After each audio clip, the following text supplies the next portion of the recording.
दोस्तों, क्या आपको पता है कि लोग आपका इज्जत करना क्यों बंद कर देते हैं? नहीं। अगर आपको लगता है कि जो आप डिजर्व करते हो वो आपको नहीं मिल रही, गजब बेइज्जती है। तो इसका रीजन क्या है?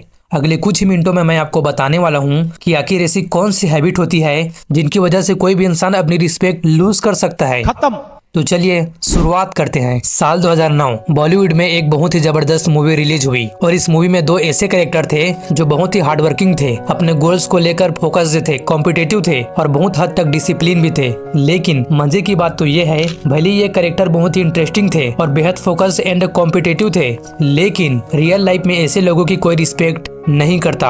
और पता है, इन दोनों कैरेक्टर से हम ये बहुत ही अच्छी तरीके से सीख सकते हैं कि कैसे फोकस्ड और डिसिप्लिन होने के बावजूद भी हमारी कुछ छोटी छोटी हैबिट और हमारी कुछ हरकतों की वजह से हम अपनी रिस्पेक्ट लूज कर सकते हैं। बाय द वे, इस मूवी का नाम है 3 इडियट और वो दो कैरेक्टर थे डॉक्टर वीरू सहस्त्रबुद्धे एंड रामालिंगम। चलो अब बात करते हैं उस पहली हैबिट के बारे में, and that is bringing too much. इस सीन में चतुर अपनी अचीवमेंट की सीखी बखारने में लगा हुआ है, जबकि अपनी अचीवमेंट पर गर्व करना, उनकी वजह से खुश होना और फिर उस खुशी को अपने फ्रेंड्स एंड रिलेटिव के साथ शेयर करना कोई गलत बात नहीं है, लेकिन इसे हैबिट ही बना लेना वो गलत बात है। एंड हम लोग कई बार सामने वालों की नजरों में अच्छी इमेज क्रिएट करने के चक्कर में अपनी अचीवमेंट के बारे में बताने लगते हैं, लेकिन पता है ऐसा करना तभी सही हो सकता है जब आपसे आपके अचीवमेंट के बारे में पूछा गया हो। अदरवाइज अपनी अचीवमेंट के बारे में बिना वजह बातें करने को शो अप करना कहते हैं, एंड शो अप करने वाले लोगों की इज्जत नहीं की जाती। दूसरी हैबिट है अननेसेसरी डीमोटिवेटिंग अदर। दोस्तों, अब आप ही बताओ कि 3 इडियट मूवी में डॉक्टर वीरू सहस्त्रबुद्धे डोमिनेटिंग थे या नहीं? सोचो,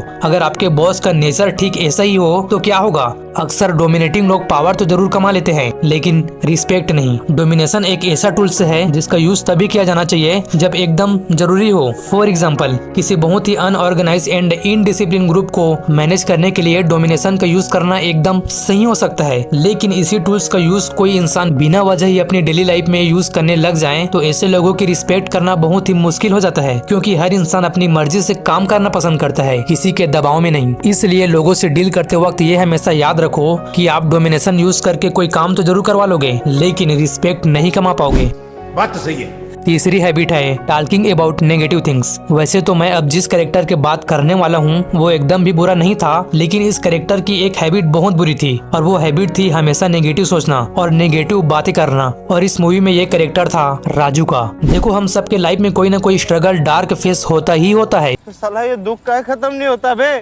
किसी की भी लाइफ परफेक्ट नहीं होता, लेकिन कुछ लोग अपनी स्ट्रगल की वजह से ज्यादा ही नेगेटिव हो जाते हैं और वे हर सिचुएशन में कोई ना कोई नेगेटिव एंगल ढूंढ ही लेते हैं। एंड ऐसे लोगों के साथ साथ ज्यादा देर तक बात करना आप पसंद नहीं करोगे। एंड अगर ऐसा कोई इंसान आपका बेस्ट फ्रेंड भी होगा, तब भी आप कुछ टाइम बाद आप उस इंसान की रिस्पेक्ट करना ही बंद कर दोगे।